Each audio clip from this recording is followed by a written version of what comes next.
여러분, 커피 봉투에 써있는 체리향, 초콜릿 맛, 라운드 바디 이런 단어들을 보고서 이런 맛이 도대체 어디서 나지? 라는 생각으로 고개를 갸웃 해보신 적 있으신가요? 저도 처음엔 그랬습니다. 커피를 배우기 전 다른 사람들과 함께 커피의 맛에 대해서 이야기를 나누는 자리가 있었는데 다른 사람들의 이 묘사가 너무 과장된 것처럼 느껴지는 거예요.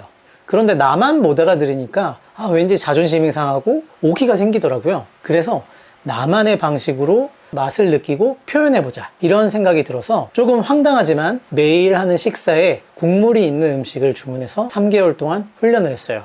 왜냐하면 국물이 있는 음식들은 고기도 들어있고 채소도 들어있고 그런 것들이 우러나 있는 국을 마시는 형태니까 커피를 마실 때 느끼는 뉘앙스를 연습한다는 생각으로는 적절할 것 같았거든요. 그런데 어느 날 과일을 먹으면서 커피를 마시는데 너무 깜짝 놀랐어요. 커피에서 은근히 느껴지는 신맛이 이 과일에서 느껴지는 신맛과 은근히 비슷하다는 생각을 하게 됐고, 머릿속에는 툭 하면서 설익은 자두라는 이런 단어가 떠올랐거든요. 그때 이후로 저는 커피를 맛볼 때마다 즉각적으로 떠오르는 단어를 메모해 놓고 다른 사람들과 내가 어떻게 맛을 다르게 느끼고 있는지, 그랬더니 다른 사람들과의 맛의 정도의 차이가 어떻게 단어로 차이가 있는지 알게 되었어요. 커피를 맛있게 만들 줄 아는 것과 그것을 전달하는 것은 완전히 다른 일입니다. 그 맛을 손님과 동료에게 전달할 땐 특히나 말이죠. 제가 로스터 팀장으로 있었을 때 직원들이 손님들에게 맛있다 라고 설명을 끝내버리는 경우가 많았는데, 하지만 손님들에게 맛있다라는 한 단어로 표현하기보다는 이 커피는 건포도에 초콜릿을 묻힌 것 같은 그런 맛이에요 라고 표현하는 것이 손님들이 느끼기에는 이미지가 딱 떠오르면서 훨씬 잘 와닿거든요. 문제는 이런 감각 묘사가 하루아침에 자연스럽게 이루어지진 않는다는 거죠. 저도 예전엔 커피 교육장에서 커피의 향, 커피의 맛을 표현하는 단어들 자체도 이해하지 못했었습니다. 스페셜티 커피 협회에서는 감각 훈련의 핵심은 일상생활 속에서의 경험하는 맛을 의식적으로 언어화하는 것이라고 설명합니다. 예를 들어 딸기를 먹을 때 단맛, 산미, 향 이렇게 구분해서 기록하면 커핑 능력이 향상된다고 말이죠. 이렇게 전문가들도 커피 맛을 잡아내는 훈련을 특별한 도구도 있겠지만 일상생활 속 반복에서 시작한다고 강조합니다. 저는 이렇게 훈련을 했었는데요. 첫 번째로는 매 끼니 국물 한 모금에서 느껴지는 맛을 간단히 메모해 뒀어요.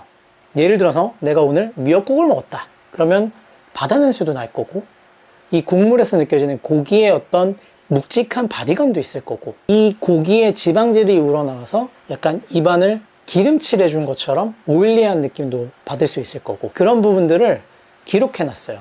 두 번째로는 커피를 마실 때 즉시 이미지화를 해봤어요.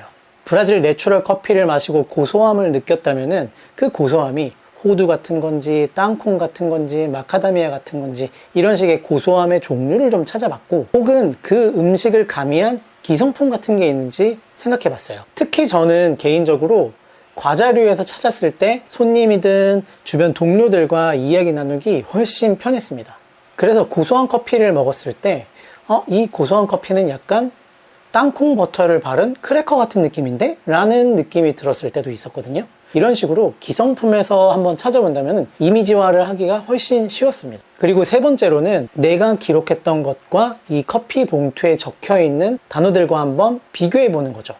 이 커피를 만든 사람은 나와는 이런 단어로 차이가 있구나 라는 걸 비교를 해보았을 때 다른 사람들이 느끼는 어떤 맛의 단어와 내가 느끼는 맛의 단어가 약간은 차이가 있다는 걸 아실 수 있게 될 거예요.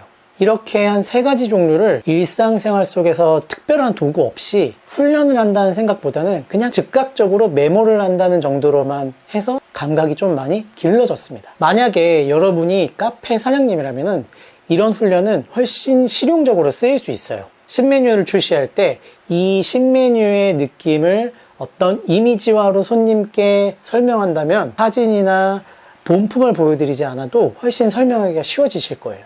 그리고 단골 손님에게 매일 찾는 그 커피가 오늘 내가 만들어서 먹어봤는데 이런 느낌이 든다라고 간단한 설명을 해주신다면 단골 손님들도 생각을 한번 해보고 재밌어 하시고 그 대화에 대해서 어렵지 않게 공감하실 거예요. 직원 교육에도 좋은데요. 한 가지의 커피를 두고 전 직원이 함께 여러 가지 의견을 나눈 그 단어들을 가지고서 몇 가지로 통합한다면 직원들도 이 한 가지 커피의 이미지가 딱 이미지화돼서 의견을 나누기 훨씬 좋으실 거예요. 그래도 역시나 중요한 건 이런 습관을 들이는 루틴이 중요하실 거예요. 하루에 5분이라도 내가 일상생활 속에서 무언가 맛을 느끼는 것에 대해서 의식적으로 메모를 해둔다면은 이 연습을 하면 나중에 커피뿐만 아니라 디저트도 다른 논커피 음료들도 설명하는데 훨씬 도움이 되실 겁니다. 오늘 이야기를 정리하자면요. 맛 표현은 타고난 것보다 생활 속에서 길러질 수 있다. 그렇기 때문에 다른 사람들과 의견의 차이를 좁힐 수 있다. 국물, 과일, 차, 그 한 모금에 떠오른 색상이나 기성품을 찾아서 메모해 두자. 마지막으로 커피 봉투에 적힌 맛과 내 생각과 내 메모와 얼마나 차이가 있는지 확인해 보자. 이렇게 쌓인 기록들이 결국에는 내가 가게를 운영을 한다면 그 기록들이 스토리가 되고 손님들한테 맛있다라는 단순한 단어의 표현이 아닌 커피 맛을 공감할 수 있게끔 표현하실 수 있게끔 될 거예요. 내가 오늘 마신 커피는 어떤 커피였는지 댓글에 한번 남겨주세요. 같이 감각을 나누고 표현하는 즐거움을 나눠봤으면 좋겠습니다. 오늘도 긴 영상 봐주셔서 감사하고요. 즐거운 하루 보내세요. 감사합니다.